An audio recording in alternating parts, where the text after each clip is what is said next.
welcome everybody to the next live event in our Sustainability Reimagined series. I'm Liana Fricker, founder and Inspire-in-Chief at Inspiration Space. And today we are joined by Joe Ahern from WPI Economics and Farah Lodi from Lighthouse Sustainability and the Carbon Literacy Project. And we are getting into the data around the green economy. There's a lot of jargon in this space. What is net zero? What does it mean to be carbon neutral? And something that I've really enjoyed through doing through the low carbon accelerator and becoming carbon literate myself is a better understanding of what this jargon means. Why? Because now I see a whole world of opportunities. And when I hear stories about the extreme weather events and climate refugees and the devastating human toll that our extractive fossil fuel driven economy is having, I feel so hopeful. And I feel like I can be a part of this. And so today is about getting under the skin of some of the information we hear about green jobs, the net zero economy, the transition, so that we can feel a lot more confident about the role that we have to play as leaders and entrepreneurs in not only leading the transition, but ensuring that it's equitable. So I'm going to start. Joe, would you like to introduce yourself and share how you got into the data around the net zero economy as a senior policy advisor? Hi, everyone. So as Liana said, I'm Joe Ahern. So I've been working in and around public policy now for about nearly a decade, actually, which is hard to admit. But there you go. And WPI Economics, where I've been working for about nearly 4 years now, we're a public policy economics consultancy. So we take evidence, analysis, numbers, data, and try and use those to produce reports or other products that aim to influence public policy for the better. And we work for lots of different clients. We work sometimes directly with government. We work for bigger companies, so FTSE 100 companies, but also smaller firms, charities, and others, local government. We do a lot on a lot of different things. But one of the areas we've become, I think, very interested in as a company is around net zero and the green economy. I think that the kind of wider pressure from, I think, both the private sector and the public sector to focus on net zero and the environment and integrate it into everything that we do just means there's a huge amount of work to be done to scope out what this means for us all, what it means for policy. So that's the perspective we come at it from. Nice. And Farah, would you like to share how you got involved in carbon literacy and why all of this matters for us as leaders and founders? Yeah, thanks, guys. Yeah, so I'm Farah, and I work with the Carbon Literacy Project. I work in advocacy. So primarily, I look at getting lots of different companies, organizations, and sectors started on their carbon literacy journey rollout. And I also work with Lighthouse Sustainability as well. So we work with various and again work to consult and get their carbon literacy training rolled out. So we work across the board, really. How I got to this space is really interesting because I've come at this from initially in anthropology and human rights, and that involved into retraining into water resource management. And I've worked on the ground in the global south, really. So I've worked in China and Indonesia, working on environmental and agricultural projects, and bringing that forth into the carbon literacy and to the carbon literacy training space has been a big part of my training, because actually a big part of the conversation that's being left out is actually that bridge between the global north, understanding everything from historical emissions really throughout history, and connecting to that, to the impacts that's having on a more global perspective. In terms of businesses, just basically what Joe has talked about in terms of net zero, we use carbon literacy as a really great platform to get people on board in businesses, really, and in further sectors to understand this definition. So a little bit of what Liana was saying in terms of jargon busting, getting people to understand the terminology, using it, feeling empowered by it, and then actually translating this into action. So the carbon literacy is very much an action-based training, which is quite different from training that's happened in the past, because actually we're taking you on a very kind of A to Z journey of what is the terminology, what is the climate science, how can I get to grips with this, how can I put this into the context of my own business, how can I understand the carbon impacts and emissions of myself, my community, and my workplace, and then essentially how can I put all this information together, create an action plan in earnest where I can look to reduce my carbon emissions. It's a process. It takes time. I speak to the bigger companies that are very much at the start of their sustainability journey, to the smaller companies that maybe are a little bit a more step ahead in their reporting. But the outcomes here is that we all need to get to grips with this. The government has set our targets and we need to get there. And education is the way to do this. Fantastic. And so Joe is going to take us through the prize of the green economy and get into some of these stats. We'll have an opportunity to ask some questions in the chat, or if you're live in the room with us here. Remember, there is no such thing as a dumb question. Sustainability is a moving target. We are all learning more every single day. The most important thing is that you engage in the conversation and ultimately make the choice to get into the ring. As Janner said yesterday when we were talking about the idea of adapting to thrive, can you think forward 10, 15 years and say, I did all that I could do to be a part of the change? And that's really what it boils down to. Over to you, Joe. Thanks very much. Okay, great. Here's the bit where I start to struggle with the technology. So let's see how we get on. Okay. So the first thing I'm just going to start with, those Farah and Liana both mentioned the jargon in this space. What am I even talking about? What is the green economy? What is green jobs? What do these terms refer to? So the first slightly cop-out answer is that there's actually really lots of different ways of defining green jobs in the green economy. And I'm going to cover a sort of presentation that looks at one way of looking at this question. But I think when you're defining the green jobs in the green economy, you've got to think, why am I defining it? What am I trying to measure by defining it? What are my goals? And that kind of leads you into how you end up defining it. It needs to be kind of open and transparent about how you're defining it. So just to put our sort of cards on the table then in terms of how we've defined it in our work. We use what's called a mission-based definition. So this is something that's used by the government's Green Jobs Task Force and a few others. So we say that green jobs or green businesses are those that facilitate meeting net zero or broader environmental goals. So this is about meeting the goals that we need to meet in order to eliminate even the UK's contribution to global climate change and also meet other environmental goals. So it's not just about net zero. It's about things like biodiversity, it's about things like climate adaptation as well. And for analytical purposes, what we do is we split this kind of mission-based definition to a series of missions. So this is what we're talking about. So these are the missions. So I'll pick out a few that we can talk about a little bit. Homes and buildings. Many of us will be sat in homes that are a little bit leaky, probably heated by a gas boiler, may even be heated by oil in some parts of the country. Very bad for the planet, very expensive as well. There needs to be a lot of effort to decarbonise all the homes and also all the commercial premises that we're in as well. So making it more efficient and switching them to low carbon heating. Low carbon transport, making sure that we get to not just electric vehicles, but more use of public transport and more use of active travel as a means of transport instead of cars. And then I'm just going to go a bit further down because I think those are some of the sectors that people recognize a bit more, but look at something like green professional and research services. It's a big role. It's not green jobs. It's not just someone on an offshore wind farm wearing a high-vis jacket or someone in a white van coming to install a heat pump. It's also about people in office-based roles, professional services sectors who are involved in a range of activities that help to decarbonize the economy. Green finance. We need to completely change how our finance sector runs to stop it from being a cause of environmental damage to being something that finances the transition and to being something that holds the companies that invests in to account. Increasingly, that's what's going to happen for their environmental impact, something that all SMEs need to be prepared for. And other areas, things like looking at the natural environment. How do we restore the natural environment in a way that improves biodiversity rather, and helps to store more carbon, things like that. So there's a whole range of different sectors in the green economy, as we've got the sort of the traditional ones and some of the more non-traditional areas. Why deliver a green economy? Why care? I think is one of the kind of initial questions here. Why are these sectors really important? I've already talked a little bit about why these are key to delivering net zero.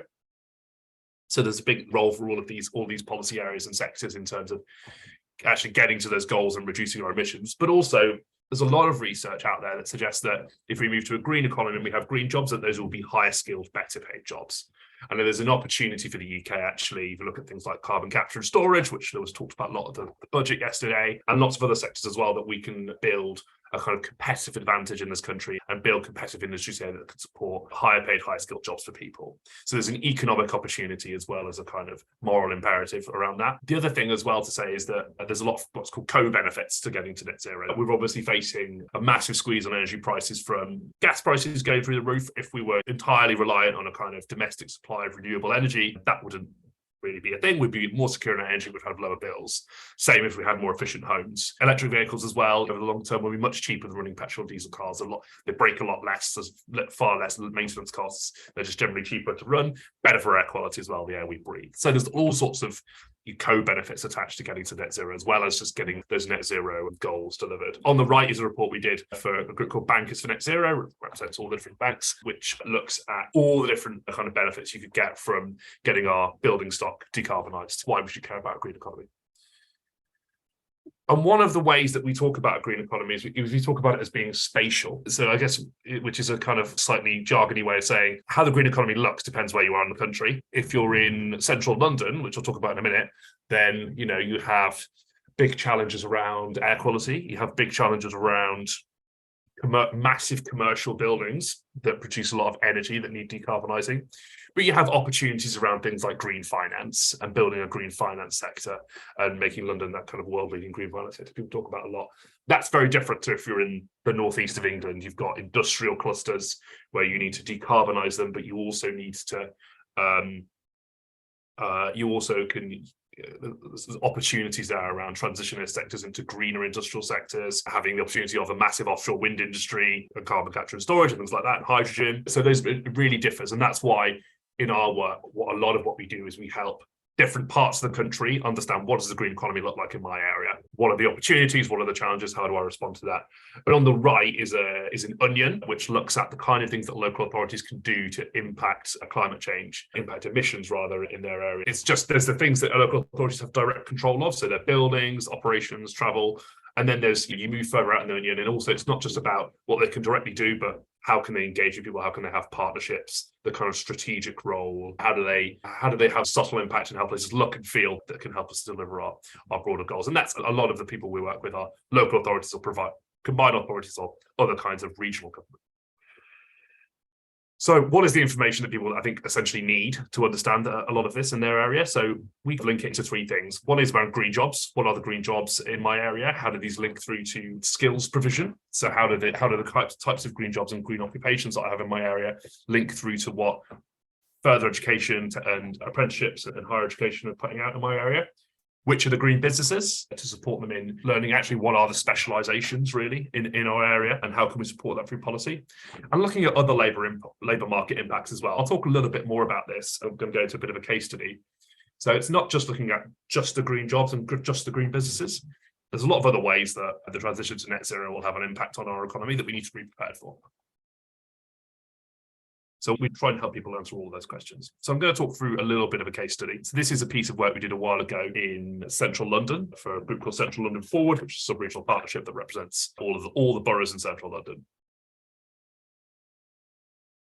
So this is the estimated number of jobs we got here. So it's a list of sectors similar to the ones that I started at the beginning. We've changed a little bit since then. You can see here where most of the jobs come from. Most of them are in sectors like homes and buildings and power. Their power, obviously, we need a massive renewable power sector, and we need lots of people to decarbonise all of our buildings. And so there's big contributors to overall green employment. But another one that sticks out here, something I mentioned, is green finance. There's huge green finance number of jobs in central London, very heavily concentrated, obviously, in the city of London, places around there. So that's a big area of green employment we found in central London as well. That's quite exceptional to central London, whereas homes and buildings and power, you generally find everywhere they would be quite high. So you can see there's the kind of local variation. And then there's other sectors in there that are making a bit of a contribution, but not as big as those three. Okay, so that's today. And then what we did is based on a set of assumptions, we carried out a load of projections for how this might look in the future. And this is based on modelling that's produced by the Climate Change Committee, by the Local Government Association, and a few others. So what we did is we looked at the numbers of jobs we thought they were in 2020, and we projected that out to 2050. So I think a couple of things that you can say about this graph. One is that the rate of growth is really high. Built into our assumptions is this idea that actually you're going to have very rapid growth, particularly up to 2030 and then to 2050. And that's because that's what you would need to meet a lot of these net zero policy goals. And so we need a very rapid scaling up of our construction sector in order to meet our retrofit goals, for instance, particularly up to 2030. And all of this is compared to the digital sector, about bigger growth than we've seen at the peak of the digital sector's growth. So this is huge growth. That is the first thing to say. The second thing is there's considerable uncertainty. This is very much a projection rather than a forecast. We haven't got a crystal ball here. We can see that there's huge uncertainties Firstly, in policy, is the policy going to be there to support this kind of growth, which is where you need to see change, particularly in bigger sectors like homes and buildings? And what are the other kind of macro factors that are going to be causing growth in these sectors? I talked a bit earlier about global gas prices and the impact that's having on things. That changes the economics of a lot of these sectors quite a lot. So that has another big impact on levels of overall growth. So that's jobs, that's green jobs. Another thing I wanted to talk a little bit about was what's called net jobs. So when we talk about green jobs, so these numbers here, we're talking about the total number of jobs that you can classify in these sectors. So that doesn't mean that these are all completely new jobs, that these are all people who go from not having a job to having a green job. It's gross jobs. So a lot of these could be jobs that are greening as the economy changes, that were formerly more general jobs that become greener. So you could see that would happen particularly in places like professional services, in Farah's world, people who might carry out just like financial analyst roles or risk management roles, actually transitioning as they build more carbon literacy in what they do, they're transitioning into much more of a greener job. That's captured here. It's not just new people coming into the labour market. So when you look at net jobs, what this does is just look at actually, are there more jobs than there were before in total, looking across the whole economy? So this is based on some modelling that the Climate Change Committee produced. And actually, the good thing you can see here in the sort of change due to net zero policies column, that generally you can see that in 2030 and in 2050, there are more jobs in the economy overall, which is really positive. So I think there's a lot of scaremongering a bit about levels of employment in the economy when we transition to a net zero economy. But actually, the picture's a positive one. And there's a few reasons why that's the case. I think one key reason is that there's a stimulus effect from all the investment that's needed to get us to net zero that generates more employment. So we get that. And also, as I talked about earlier, we'll have an economy that's running in a much more of an energy and resource efficient way. So that will be beneficial for the economy and that will help to generate more employment as well. But so those are the key things. Those are the key things driving it. And we can look at those across the country and look at, okay, what's the kind of net impact overall? But you can see in central London and the whole of London, it's positive. It's actually a lot more positive in 2030 than it is in 2050. Because as I said, what we need to do is front load a lot of the investment in 2030, which means that you generate a lot of employment, and then some of the sectors starts to not tail off in 2050, but not growing as quickly. But I think so there's that overall net positive picture, but also we do have to, I think, tally with the fact that there are some jobs that will disappear or change significantly. So one thing we do is we look at carbon intensive sectors. So we define these as based on the emissions per job, or whether the kind of sectors are worth more than 2% of our annual emissions. So there's a kind of list of sectors that we look at here, some of the obvious ones. We identified that actually only 137,000 jobs in central London were in those sectors. So as you could probably expect, that's lower than you would get in other bits of London and lower than nationally, because central London doesn't really have as many of those really carbon intensive industries as other parts of the country have. So it's got a high proportion of service roles essentially. But it's important to understand, not because it's something we need to be really scared of and trying to stop, but you need to have measures in place to ensure we have a just transition, right? And we support those people to thrive once those sectors start to either change dramatically or ultimately start to wind down. I mean, if you look at what's happening in the Northeast and on the kind of North Sea more generally, we're going to see in the longer term that actually maybe those oil and gas sectors are going to start to reduce in size. But at the same time, we're having a massive offshore wind industry growing, and we're going to have carbon capture and utilization and storage sector growing, and hydrogen as well. And it's about making sure actually, can we support those workforces through the transition to maintain high quality employment once those sort of high emitting sectors have disappeared. So it's important for areas to understand, basically. So I think key points from my presentation before I kind of stop talking and answer people's questions. There's a significant rise in green jobs. Some people will lose their jobs as well, but overall, the net result is we're probably going to have a small positive impact on the overall number of jobs, which is really important. It does, I didn't go too much into skills, but it represents a significant shift in skills needs. So if you look at things like kind of skilled craft or skilled trades occupations, a lot more people coming out of those sort of sectors. But you can see in places like London and probably in other urban areas, there's going to be high demand for graduate workforces and more kind of professional services based occupation type roles. And at the moment, we've not really got the current provision to match that. So that needs to increase in size as well. There's a massive opportunity here really for inclusive growth, helping people take advantage of future jobs. And it's important really to have this evidence base so that you get policy right so that you don't deepen inequalities and actually look to reverse them and help people to take advantage of it. One of the key things that I think everyone we speak to, whether it's a council, whether it's a business, whether it's further education college, in a lot of our research, is One of the things they really need is that long-term clarity and certainty in policy, because I think a lot of people really want to be involved in this journey, but you need to have a plan. You're talking about 10, 20, 30 years in the future, investing in, whether you're a further education college, investing in facilities to train people to be heat pump engineers or teach people different types of green skills. You need the confidence to be able to do that. And that means you need employers knocking on your door saying that you want people with those skill sets. And then, so for employers to be able to do that, they need certainty that actually there's going to be demand for the green products they're producing. And a lot of that comes at the end from policy. So really, I think one of the key messages that we often take from my work is how do we get long-term policy clarity and certainty to support the growth of the green economy? So I nod my head vigorously when I get incredibly excited so as not to interrupt. And I've taken furious notes and I'm commenting and sharing and all of these things because I feel so excited. I feel so excited because when I see there's 50,000 jobs in green finance, I immediately think of all of the support services, right? So there's a huge opportunity and it's going to be a requirement to upskill paralegals, executive assistants, people who work in the facilities department with regards to how do we dispose of our paper products?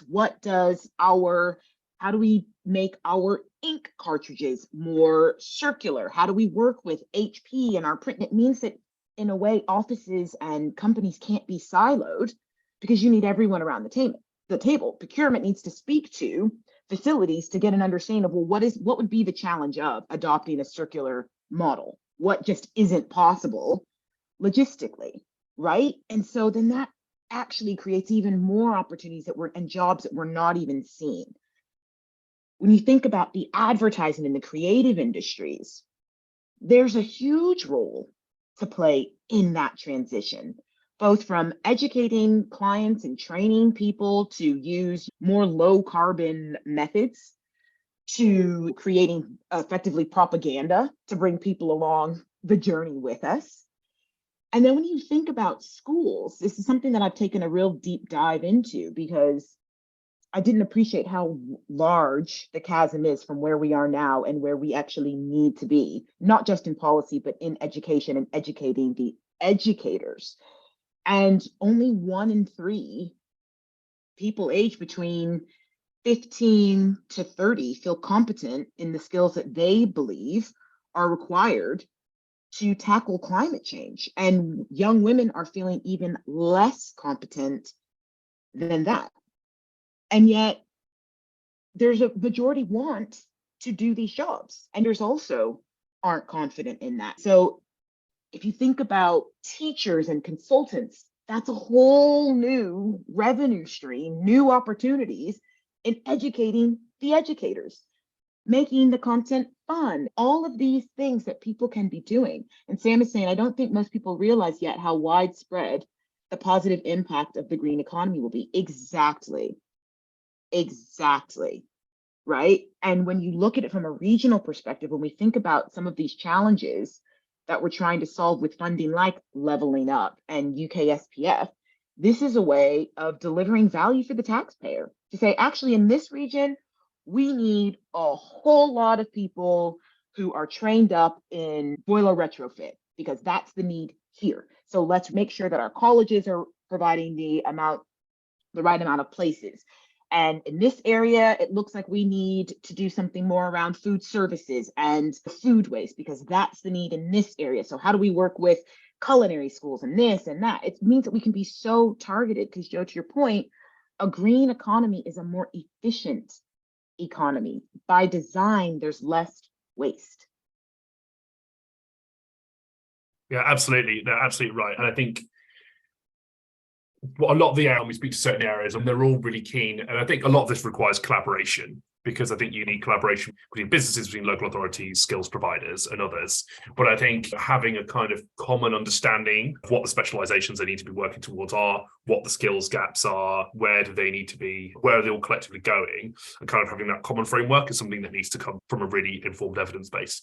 So a lot of it is about facilitating that collaboration at the local level. Is a lot of what we aim to do. It's easier said than done, obviously, that kind of collaboration, because people have their day jobs and things like that, but it's important to get for securing a green economy. A lot of this stuff is a kind of it's a dance between you want to business demand coming for a certain number of green professionals, and you need to develop the skills supply side in time, but people might not want to grow their sector in this area before they know they've got these skills coming. So there's a kind of there's a dance of supply and demand that needs to go on, because when you're starting to either grow completely new sectors or scale something that's very nascent, that's very important. And so I think local evidence bases can be very powerful for that, which is kind of why we're in this space.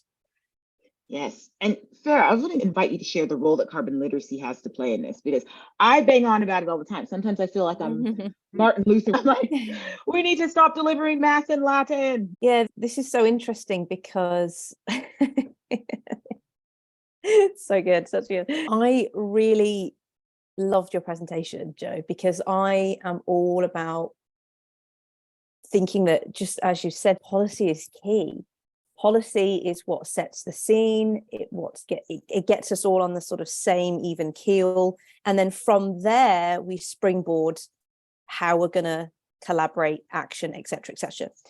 Some of the challenges, I suppose, that I have from a policy point of view is that when we're presenting, or when you're training on carbon literacy. So just to give you an example, I did some carbon literacy training for the Welsh government, and we had to use a lot of that policy.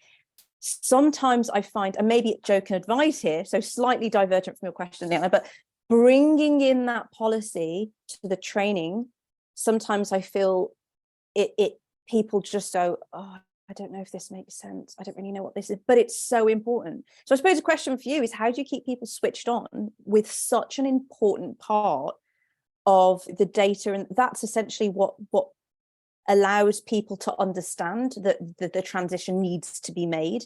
And a lot of people put it in context of, actually, these policy drives rules and policy drives law as well. And when people are breaking the law, that's when it's a problem. And that's the terms in which people are starting to see it. I had a really great session last week, and I had some participants say, it's like the seatbelt law. We started wearing seatbelts because we knew that we were going to get a fine. It's going to have to be the same with climate change in some capacity or other. So I weave in the policy, but at times I find it a challenge to maintain that, I suppose, engagement when we talk about policy. Is that something that you struggle with? This is your job, this is what you do. I loved your presentation because I'm all about the policy.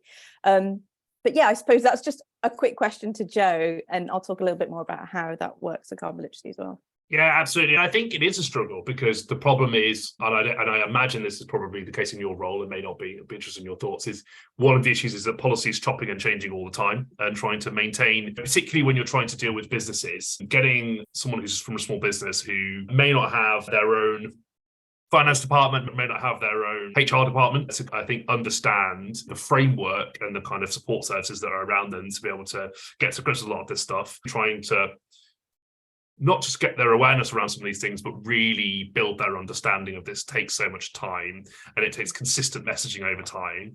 And if the ultimate kind of source of that message is constantly changing, then that becomes impossible. And it's the same for local authorities. It's the same for further education colleges. A lot of the time is, particularly on things like skills policy, the chopping and changing of skills policy in the UK is one of our kind of most long-standing features we have. We're constantly changing technical qualifications for people, so it's impossible for businesses or further educations to further education colleges to really bed down into actually what's the best way of approaching this. So it's a huge barrier when it's chopping and changing. I think that policy certainty, on the other hand, can be a huge driver. The point about seatbelts, I think, is an important one. The example I would use would be around the 2030 ban on petrol and diesel vehicles, right? So from 2030, you can't sell a new car if it's got a petrol and diesel engine. It has to be at least a battery electric vehicle or a plug-in hybrid. From 2035, it has to be battery electric. That's it. It's the only car that can be sold. Can't be an internal combustion engine anymore. That provides certainty.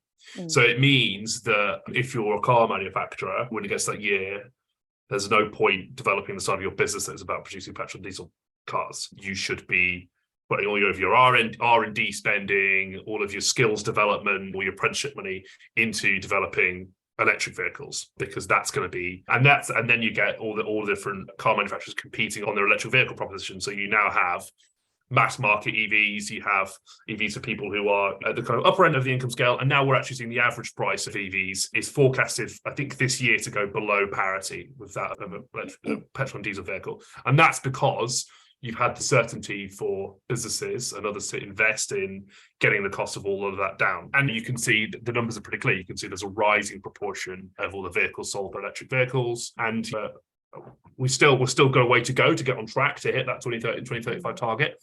But there's been huge. If you look at something like in renewables, we have had contracts for difference and the kind of things that came before them to support the growth and investment in offshore wind. We now have by far the biggest proportion of offshore wind of any country in the world making up our power system. And that's because you had that certainty of policy over time that everyone could plan around it, everyone could understand. So that's where we've had successes. If you look at where we've had failures, which I think you have to say kind of retrofitting our buildings as a failure. We've had things like the Green Deal. We've had the latest one that's named a Green Homes Grant. That's it. It changes so much that people can't plan around it, can't actually get to grips with it and understand it. And so it doesn't have the intended impact. If you only have a grant available for 1 year, how can anyone in the construction sector think, okay, I'm going to invest in the right equipment, I'm going to train the right people to access a grant that's available for 1 year and retrofit a load of homes? It's just not going to be worth it. They don't even have time really to properly understand it necessarily, especially if they're a kind of self-employed builder, which a lot of people in that sector are. So you can see actually it has to start with clarity and certainty, really, in terms of getting people to understand policy. That's a big proportion of what makes policy successful, not necessarily the design itself, is actually having clarity and certainty, not changing it all the time and committing to it.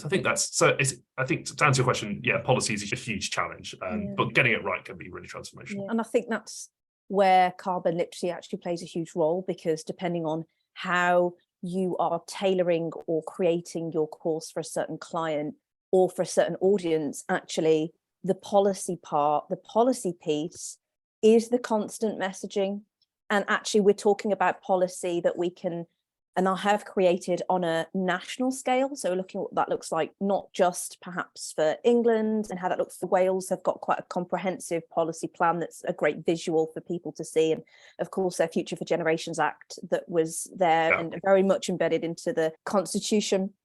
But actually, you've got that national piece and then bringing it back to how that works and how that's been an adapted framework or policy for the actual client, business or company. So when you've got that messaging that takes place through carbon literacy, actually it allows people to then interact with the policy as well. So that's what's effective. You're getting people that can question it, that can be critically analysing it, that's looking at that data. And I think, Leanna, you can probably agree, in the time and space that we have with carbon literacy training, that's what people are doing. They're unpacking the policy, the words around it, and actually taking that time to digest it and understand it. And that time they wouldn't normally have. Trainings can happen over 3 hours, over 2 sessions. When do you get that time in your workspace to meditate and actually think about this? So I think that's, for me, definitely include the policy, but actually having listened to it being, using your words, the certainty around it, I think that's something that needs to be much more integrated within carbon literacy as well. What we do with the Low Carbon Accelerator is about taking the policy and the literacy and bringing it together with innovation and making it really relevant. So an area that we cover a lot is in greenwashing, because greenwashing is the new GDPR. It is actually a bigger risk than people realize. If you're a comms professional, if you're working in marketing, if you're advising, and you don't know the science, if you're not aware of how to represent something accurately and transparently using science-backed claims, are you prepared to take that risk of either 10% of global turnover or 300,000 pounds on your shoulders? It's a day of training. Is a day of training worth 300,000 pounds to you, right? To be able to do that confidently. And then you can look at, on the other angle, your ability to advise and to steer, to use your expertise to bring people along the journey. So then your knowledge is something that you're able to monetize. When I think about green finance and people who are working with startups, I know within the investment sector and in banking, ESG is a hot topic, and it's being embedded into contracts and loan agreements, into executive bonuses. If you don't know that, are you going to prepare your business for finance? If they're asked about their climate action plan and they're sat there with a deer in headlights, who are they going to look to? I have a question for Farah off the back of that, actually. What do you think? What's the kind of main driver, do you think, for people to be undergoing carbon literacy training or putting their staff through carbon literacy training? What brings people to your door?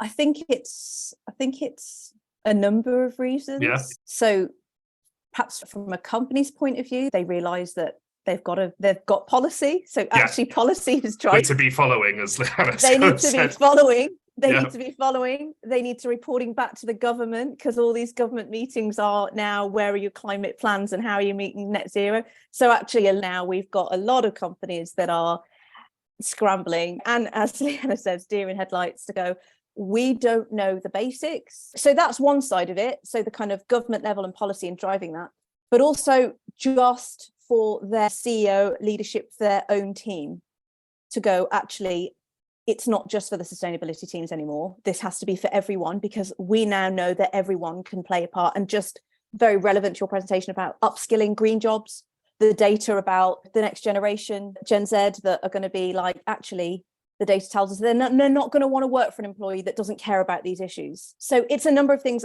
On the one hand, you've got companies that are very much thinking into the future. So what, like Leanna said, are you thinking 10 years ahead? Where do you want to be? But then unfortunately, stuck in the traditional models of growth, and actually growth, we don't want to offer training to companies that just want to fit this in and put this on their kind of, we need it for our ESG reporting, we need it for our CRS, whatever. But the reality is that it's also good to have that training to get everyone on board. So it's different reasons at the moment. I would say policy is certainly driving it. But again, just that need and recognition for not only the workspace, but also on a personal point as well. So the carbon literacy actually is a balance between what you're doing at your workplace and what you're doing at home. And it's around that empowerment and actually that personal position of the changes that you can start making, that you can actually then have a domino effect with how you're bringing that to the workspace, which is quite a bit of a challenge. But yeah, it's very interesting and a great question. And I speak to businesses all the time and organizations all the time from different sectors about their carbon literacy journey and why they want to start it. And a lot of the time it is back to, policy, but definitely looking at this now from a different angle and seeing the importance of it more and more. And again, maybe it's the policy that's the overarching kind of the visibility of they can see that is the driver for them. It's happening over a short amount of time as well, and very quickly, in the sense that a lot of people are trying to get to terms with this and understand it, which is again only a great thing if more people are starting their journey. Even if you're a big company and you're like, I've never done this before, where are you? But also from a carbon literacy point of view, understanding more than just the climate science is really important, because it is about future-proofing our communities, our neighborhoods, our people. So actually the carbon literacy providing that very much intersectional conversation, not just around the climate science, but what are your social values? What about co-benefits? You talked about that. That's a big part of what we do in carbon literacy training. Climate justice, how are we looking at different parts of the Northeast compared to London? There's huge disparities there. And those are big, I think, teething points for people, because people still in the North are going, London's got all the money to make that transition. What's for us? And what are the opportunities for us? Something that I find very inspiring is that Auto Trader have a commitment to having 100% of their team carbon literate by 2025. Because as we roll into 2030, which is that first benchmark, things are going to accelerate. So to your point, Joe, it'll start to taper off as we get into 2050, because the transition will happen. I think the next 7 years are going to be the most exciting. So imagine you've got a crystal ball and you can see Netscape or Microsoft or Apple. What would you do differently? Or like that scene in Back to the Future when Biff goes back with the sports betting. Like, if I had only one wish, it would be able to do that, because we know how this works. We know how this works now. And there's a very exciting opportunity just through carbon literacy. I call it the red pill. Take the red pill, and I promise you, your life will change. And I speak from experience. I was apathetic. I was not engaged in the conversation at all. After my first carbon literacy workshop, I got an air fryer and a composter. Yeah. Because one of my big barriers was this idea, but I don't want to feel guilty about going back to America to see my parents. And I came away from that being, you know what? Actually, if we just reduce the amount of food waste that we have in this house and don't turn on a range oven to cook a meal for 2 children, maybe we don't have to give up as much as we thought. Mm-hmm. And that was the huge thing. I felt so empowered in that moment. And then imagine for a minute, you are an electronics shop on the high street With that knowledge, think about how many air fryers you could sell. Yeah. This is why I love this. This is why I love it, because you're inspiring people to do better and everybody benefits, right? Imagine what we could do for people who are economically inactive, who, are so adept technology, like with technology. Okay, do you want to come in here and just fiddle around with all of these things that are broken, all this electronic stuff, toasters, this, that, and the other, and see if you can fix them? All of a sudden, now we've got a repair cafe. It's these simple things that I think, because they're not glitzy, they're not glamorous, they're not expensive, we don't realize that in actual fact, that is sustainability, that is circularity, right? People who grew up during the war, that was circular, that was regenerative. It had to be by necessity. We need to bring some of those values back in, less of the sheen, right? And more of the turn your curtains into a coat. I think that's really interesting. And actually, there's a lot of, so I think two things bring to mind about what you've just been saying. I think that people miss the consumption part of emissions quite a lot. I think we are focused on, okay, how do we produce everything? Are we producing everything in the most efficient way without really thinking, actually, we need to be consuming less and consuming fewer resources, and that being, I think, about half of the whole climate change picture. So it's really, really important part of it. And again, going back to the point about co-benefits, I think people hate that their appliances break all the time and they have to buy new things. People would much rather repair whatever appliances, their phones, whatever it is. And that's why governments come along slowly with things like the right to repair, and actually it can't just be proprietary stuff that is allowed to break so that someone can sell you a new thing. So that aspect of it is overlooked and really important. And as you say, Liana, I think harks back to the past a little bit, and maybe how we used to make, do, and mend to a bit more of an extent. Oh, 100%. I remember my husband's grandparents, they were from Sunderland, and they would often talk about the war, and they had this dining table, which we now have. And she was like, it was the first thing that we bought on credit. And she had this indent in her thumb. And she would always tell me the story about it, because it used to have like dark wax over it. And she sat there and took all of the coating off of it, maybe after 20 some odd years. And she was like, and I just went for it, and it actually made an indent in her thumb. And we still have the table and the chairs. And I'm like, this is it. This is it, where you bought something and you bought it knowing that you were going to have it forever, not for now, but forever. There's nothing that irritates me more than when our washing machine breaks, and we always have the same conversation. My husband will be like, it's cheaper to get a new one than it is to get it repaired. And I'm like, absolutely not. Like, I'm not. The fact that you can get a washing machine for 200 pounds is a problem. I would rather give that money to a person to fix the one that we have than to go buy a new one, and all the additional emissions of having it here, having it taken away, then what happens to it? I was like, no, we need to get out of that mindset. But what that also means is we need to rethink growth. And when we hear things like high street footfall is perhaps not panic, and think to ourselves, do we want an economy that is designed to have people's self-worth connected to their ability to consume? Or do we want something more like the ancient Greek definition of economy, where we're trying to make things last? And that's a very important question, because we know that GDP is not necessarily the most transparent of things. I think And that's so, it's a really good point. And I think I almost see it turning into the way that we're going to grow with our economy, like two schools of thought, people just remaining in this constant growth mindset, and actually those that are a bit more on the post-growth kind of avenue of going, actually, we need to be connecting growth and thinking about it in a different way, a bit like Tim Jackson and Kate Woolworth and Donut Economics.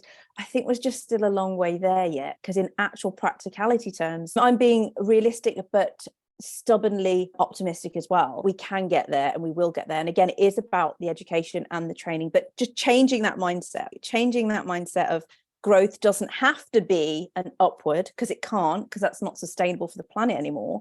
It can be something that balances our well-being, social values. Yeah, it's really interesting conversation, particularly with those people that we train in leadership that are perhaps sitting and looking at you going, you're crazy, I got to grow this company. And that does involve growth in terms of it going up and up. But at the same time, after some kind of carbon literacy training, there is more of a balance. And that's what we want. We can't aim to just change everything by tomorrow. And I think Joe mentioned this in his presentation as well, and you've talked about this, it takes time. It takes at least laying the land, getting the messaging across, making it consistent, and then people going, I've got this now. I've got it. I need to wear a seatbelt. I got it. Exactly. That's why it's the perfect red pill. It is the perfect red pill. We need to look no further than the luxury market. Classic cars. I love seeing classic cars that are retrofit to be electric, because I love it on so many reasons. The idea that a classic car might cease to exist because it's not makes me sad, because it's some of the best styling you've ever seen. But that is the perfect example of that's still growth. It's a luxury item and it's being preserved for this new world. And that makes it even more expensive. And we love a bit of that. So thank you, Joe and Farah, for joining us today. Joe, where can we find out more about what WPI Economics get up to if anyone wants to dive into this for their own region or company?